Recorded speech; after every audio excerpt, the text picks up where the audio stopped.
All right, guys, I'm back. I had to delete that video because I know it was gonna get pinned. Spilling the beans. Things that we acknowledge only when we actually are outside of the fog. Outside of the fog means that when you have been abused by narcissistic tendencies on any others, your mind gets distorted and you lose a little bit of the sense of reality. In my case, so I was able to leave the relationship that I had. I did play reverse psychology with a person, and the person knows because I told them straight up.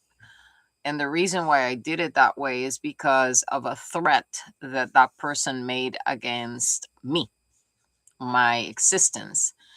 And I noticed that it wasn't normal. Until recently, I thought that that person has found his way and that he was happy. And I thought that probably he was healed, but apparently, bad habits end only when the person that has the narcissistic tendency, I guess, feels that they still have control. And one of the things that I realize in life is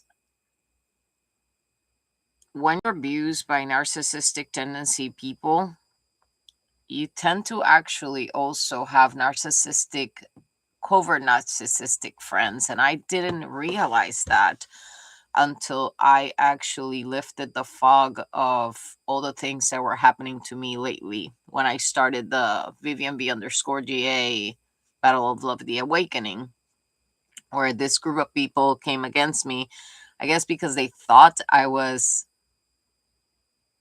doing something wrong to somebody. I'm going to leave it there. And one of the things that I realized in regards of me having to engage with someone that I have interest with is that if I don't feel comfortable, I'm going to ask the dumbest questions. Like, they're dumb questions, but they're questions that allow me to have information of the likes and dislikes of the person, not to manipulate the situation, but I'm a very detail oriented person. So if I like somebody, I'm going to ask them what's their favorite color, what's their favorite food, what's the experience with God most common or the most memorable that they have. And the reason why is because I guess that since I was a little kid, I always wanted, I guess, people around me to notice these specific details because I'm very detail oriented. So the fun part of it is, I guess it sounds superficial when you only ask this kind of subjects into a person, right? But then it comes also for me as an understanding that having PTSD makes it very difficult for not for me to be confident, because I think my confidence has nothing to do with my PTSD warning signs. For me to feel at ease to just speak my truth in the moment. What I say is, if I don't have in my mind that I like a person, I can just talk to them like forever about any subject. But if I like the person, I become the shyest person ever, and that is not like me. But I become shy. And that is funny because I'm a person that I don't like short convos. I don't like convos with no substance. I like people that not only are intelligent, but they can actually speak from experience without generalizing. And that's very important to me. So while I was discovering all of this, I also discovered that because of the way that I was gaslit by friends and also, I will say, partners in my experience, then I guess I became very vigilant of certain things. So I start by saying the things that I do not, they're not holding me back anymore in my personal life. And a lot of people say, oh, you can never start a conversation with somebody that you like talking about your past. I'm like, that's true. You cannot talk about your past relationships, but if you have a story and the right person is there, that person is there, point blank. They're not going to judge you. They're not going to see you less than just because you have a different experience in life. And this is something so meaningful because when I started to see the way that I interact with the people that I like, I started laughing because it was so naive and at times childish, but at the same way I was so strict in my radical thinking, right? That it was like just funny for me to see how a circumstance in your life can change your perception and also the way you actually communicate. From being a person that always sees everything with love, kindness, to being a person that is defensive or a person that is just not wanting to like say too much because they think that they can get again in the same circumstance that they were before. So for me to actually open up in that way was difficult. And I am working with that based on the fact that I've noticed that the way I communicate by thinking that telling people about the things that I've done in the past or whatever, even though my circumstance in the moment was not the right circumstance, may actually make these people think that I was conceited.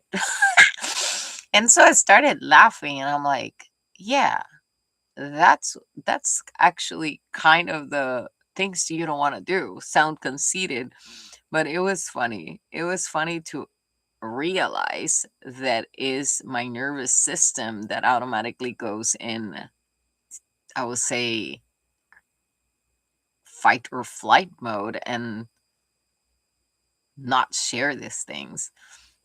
So it's fun because when I discovered that even my nearby friends were pretty narcissistic as well, based on their behaviors. It was all about them. It was all about their problems. Whenever you want to talk about your problems, they don't have time. They're busy. Their time is like, the essence or whatever. I guess that unconsciously, I grabbed on those kind of behaviors, which are not natural from me. So I started doing a deeper, energetic kind of experiment with myself, my life. And I started detaching from all of these people. It's what I say, that sometimes you need to leave people behind, not because you don't love them, is because they don't want to see their own problems or their own behaviors to be childish or immature or selfish. And unfortunately, as energetic beings that we are, when we are like actually empaths, we grasp that and it's like we're sponges. And if we're not vigilant of it, then it becomes kind of a trait that you use in life.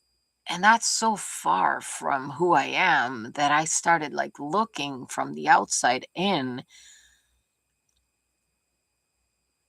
not to justify anyone, because I'm not here to justify anyone, not even myself. But when you start seeing that, you're like, oh, I got accustomed to people always blaming me for their gaslighting. Therefore, I gaslit them in order to, I don't know, allow them to think that they were right and I was wrong. So when I actually understood that behavior, I started realizing I'm like, okay, so there's a need to refocus, realign, understand what is me, what is the other person, what is my old experiences, what was there that actually was still engaging on that. And it was that part of that fear, not of commitment, because I don't have fear of commitment. I don't have fear of abandonment. It was a different fear. It was a kind of fear of choosing incorrectly again. That made me, I would say, stay in places that I shouldn't have stayed for that long. Even closed doors where I should actually just engage into reciprocity.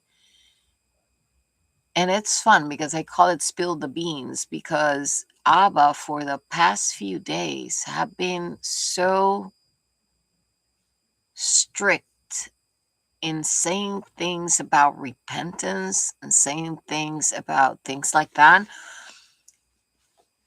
Don't misunderstand me. I don't regret anything I went through, because if I didn't go through it, I wouldn't be here speaking about how I understand now the things that were done to me and the things that I do myself, right? So when he brings us to Matthew 3, and we look at Matthew 3 and we go to verse 7. But when he saw many of the Pharisees and Sadducees come to his baptism, he said unto them, O generation of vipers, who hath warned you to flee from the wrath to come? People think that they can do evil things and that they're not going to pay the consequences. And I heard something today that says that people are mad that bad people are not getting karma. I don't have that mentality. I don't have that mentality based on one fact. How many things have you done that are incorrect, that hurt another, and you still think that you're not going to pay for that karma?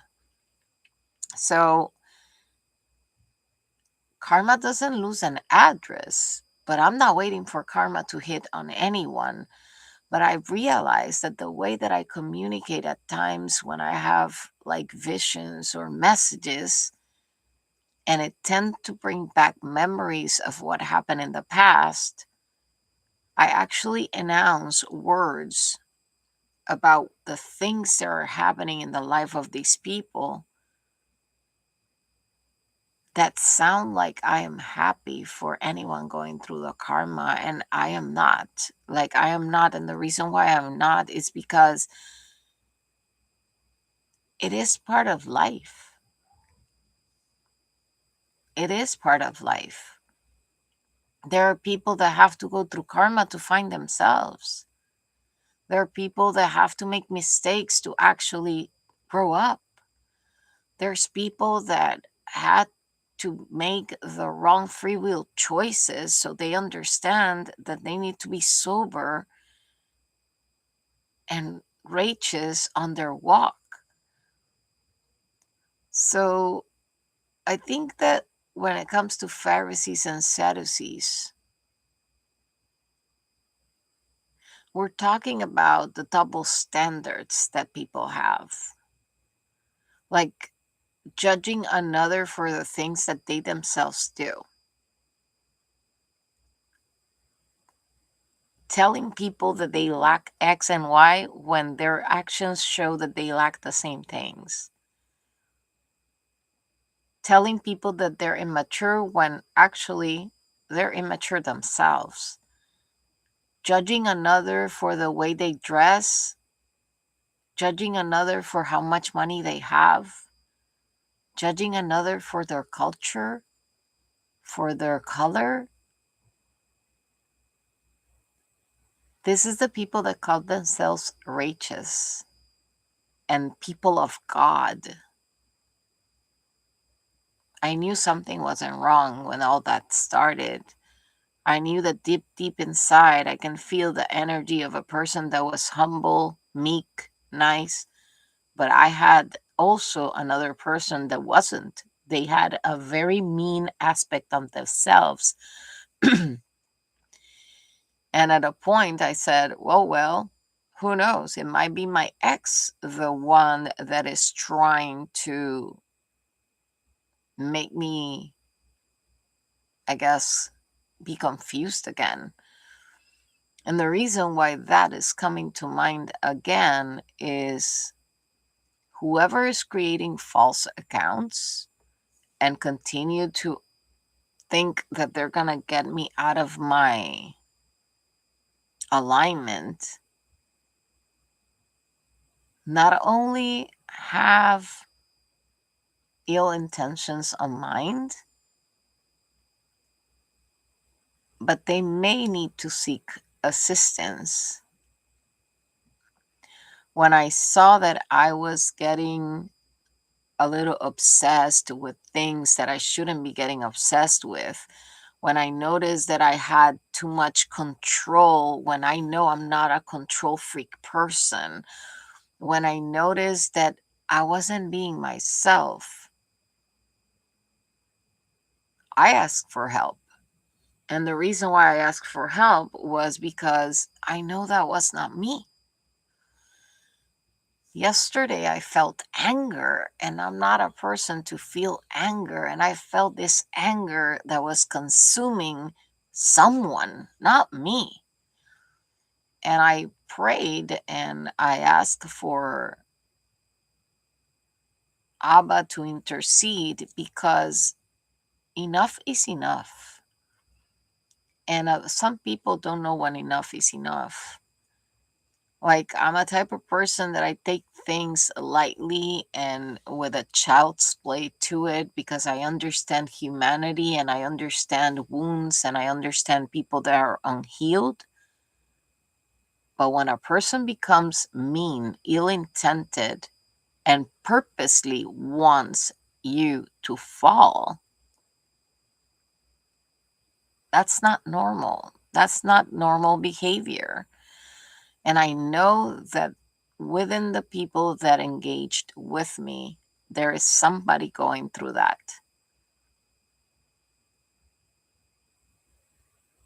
All I wish for you is that you find the help that you need.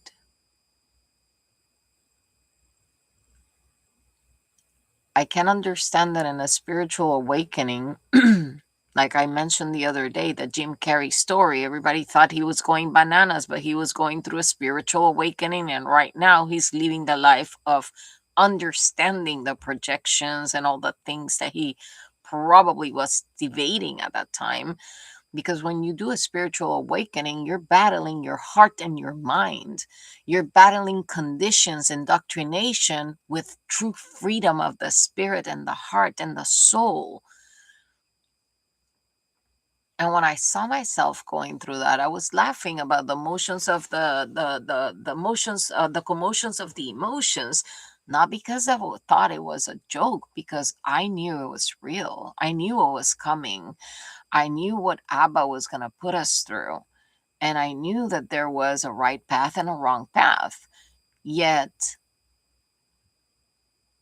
sometimes people don't understand that a boundary is placed in there with love, not because we don't love the other person. Is because we respect us too much to actually continue to be in that same pattern, which is not beneficial for anyone. And I didn't realize it until I put myself in the other side of the story. And I'm like, oh, how about a person placed a boundary on me and I didn't even realize it because I was still in my, I would say, naive way of everybody can see the world like I see it. They know that they're going through this experience and they know that this is going to happen in X and Y. So it's fun because at the end of the row, we're all here to learn, not to judge. We're all here to grow, expand, and mature, not to stay stagnant. If we stay stagnant, it's because Abba still is trying to show us something different about ourselves. And that's why I don't hold grudges against the people that I interacted with or they actually came for me. I don't hold grudges because it's all based on perception. If people thought I had ill intentions and they thought that the best way to go about it was taking revenge on me, that's not my karma to carry. My karma to carry is the free will choices I made on myself.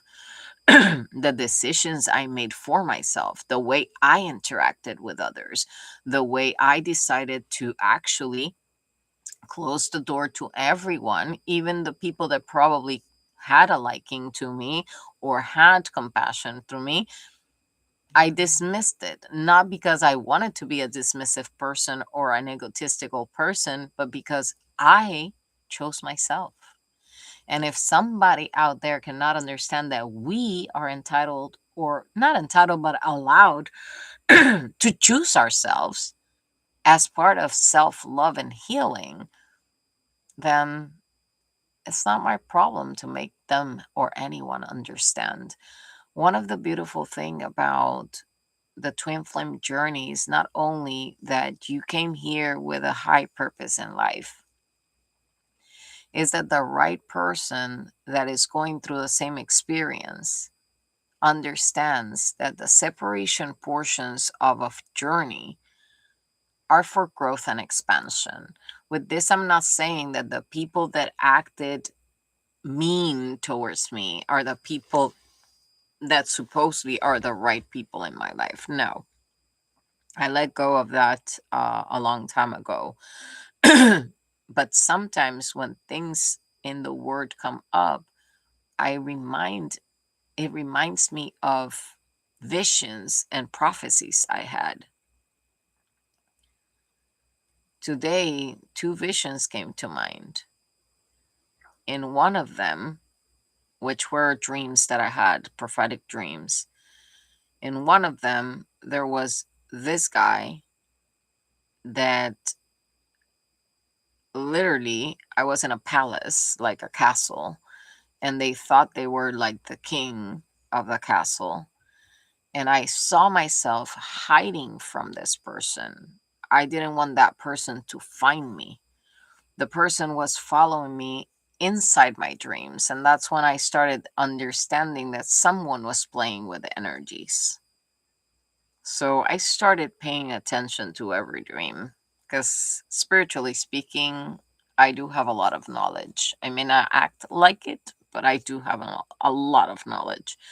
So I started to see what was the trend, like the setting, because the setting was created by the person that is manipulating the energy. And the setting was a castle where instead of that person coming in as themselves, they came in like somebody else. And they presented themselves as the king of the castle. And I was instructed that I had to present myself in front of that person. I remember that they were dressing me to present myself, and all my intuition said was hide, hide, hide. And I hid in the dream, right? In the prophetic dream. So when I hid from this person, the person actually stopped looking for me. And the next scene of the dream, I was laying in bed, and that person came into the scene and make me feel their energy, which I was repulsed by.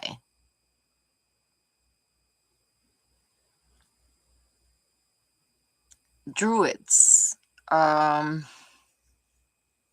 people that play with dark magic,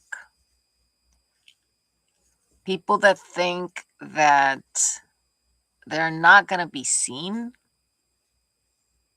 I think that's what Abba is saying.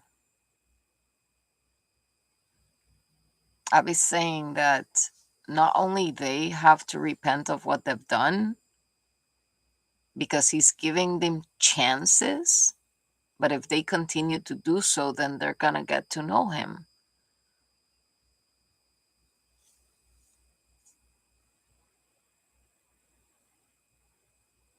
For once, I understand that the confusion that was created in my life not only was based on gaslighting, not only was based on, I would say, trying to make me doubt my confidence, but also based on a group of people that decided to see me as someone to play with. And I accepted. I played because I engaged. But there are games then when you retrieve yourself from the chessboard are just done. And when they're done are not because there's a lack of love for the people involved in the game. It's done because when Abba says it's done, it's done. And he gave everyone too many warnings, but people insisted and continued to doing harm. So, yeah, there's something more in this chapter. I'm not sure what it is. Give me one moment. Let me see.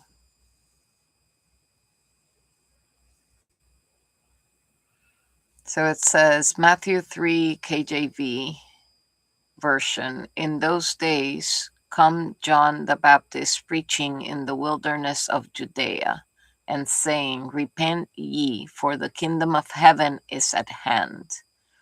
For this is he that was spoken of by the prophet Isaiah, saying, the voice of one crying in the wilderness, prepare ye the way of the Lord, make his path straight.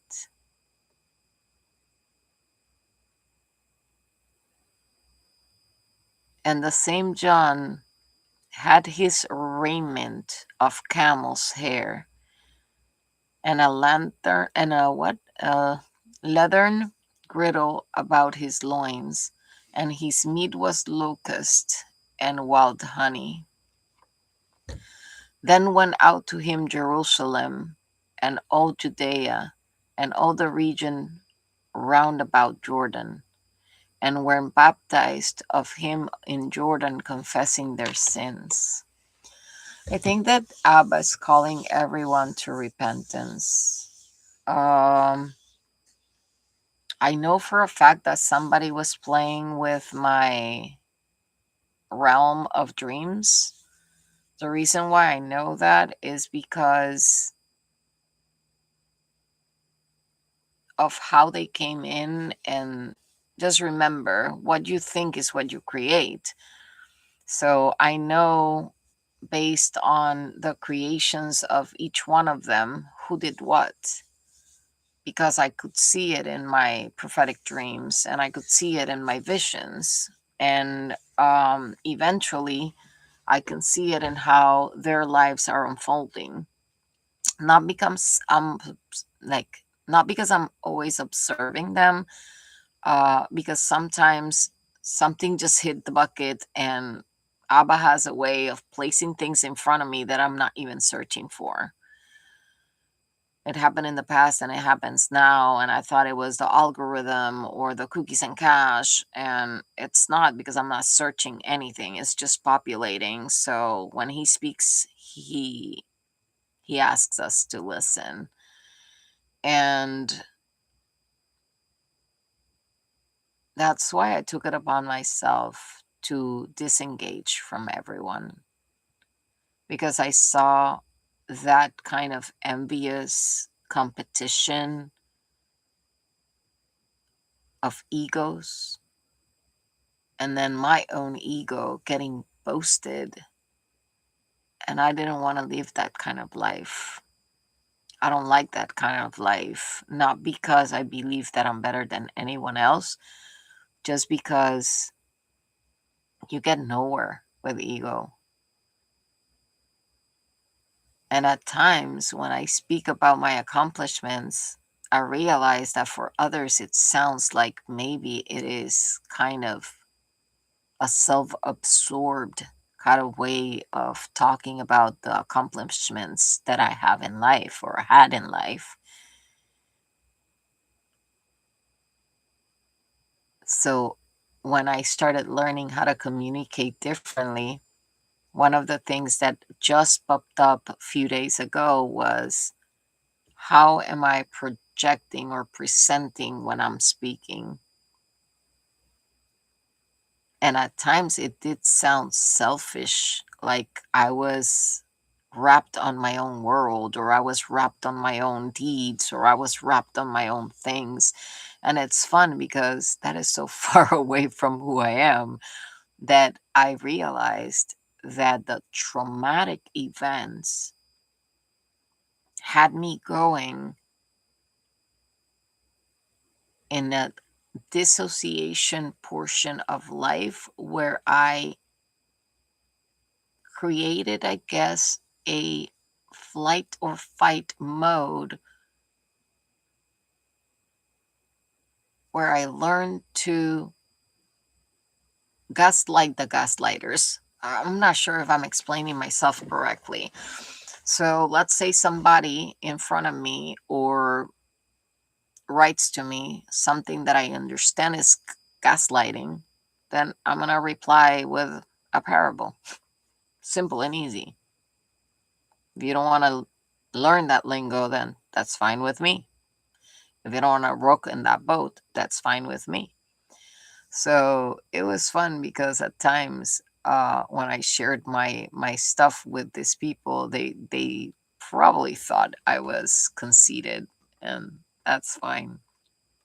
Anyhow, going back to Matthew 3 of KJV, Abba sees us for who we are. He knows our heart. We are the ones that need to fight the flesh. No one is responsible for that. So if somebody gets mad at someone else and they act like they don't care, and they act like they're more than, or they just like want to like flag people in front of your face, and that speaks more about them than it speaks about us.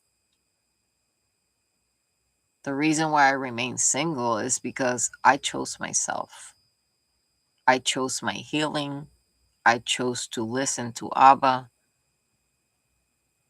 And I'm working my own blueprint. Not because I'm selfish, because I have self-love. Because I realized that I placed myself in places where I was being disrespected, and in my understanding about their projections and their immaturity and also their actions, I had compassion and I forgave. But at times, Abba also shows us where we need to stop like not forgiving, but stop forgetting so we can forgive and move on. And that's the thing that is beautiful in life. Those who know your soul will know it because you allowed yourself to be in that place where your soul can be met by another. But if you want to force anyone to see your soul, then automatically that person is going to reject you because it's coming by force and not by love. I don't know who has to hear that out there. It's a message for myself as well, because we're all living this experience in different timelines.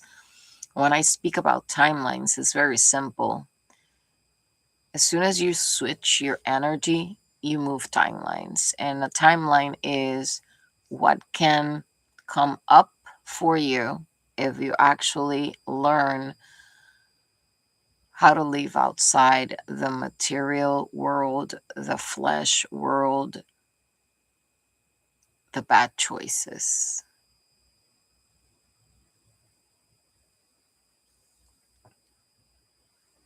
I was very surprised when I realized how many narcissistic tendencies in people around me were there, and also how I was able to discover who's a covert narcissist and who's just a person that is acting from their wounds. It's not the same. A covert narcissist will act as they're sympathetic and nice, and then just throw a jab at the confidence of another.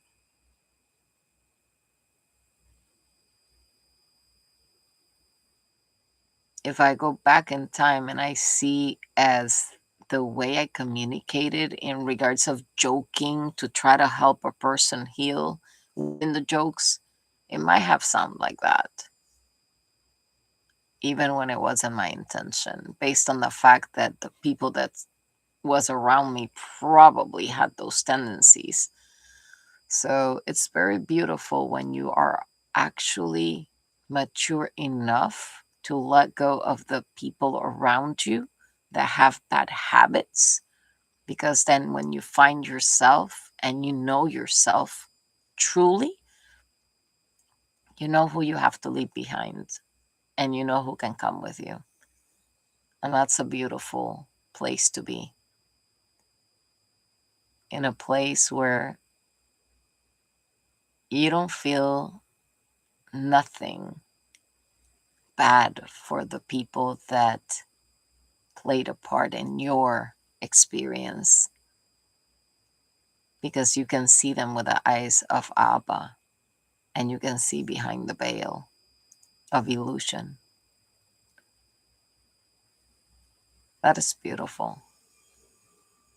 That is beautiful. I don't hold anything against people that place boundaries with me or vice versa. People that I had to place boundaries with.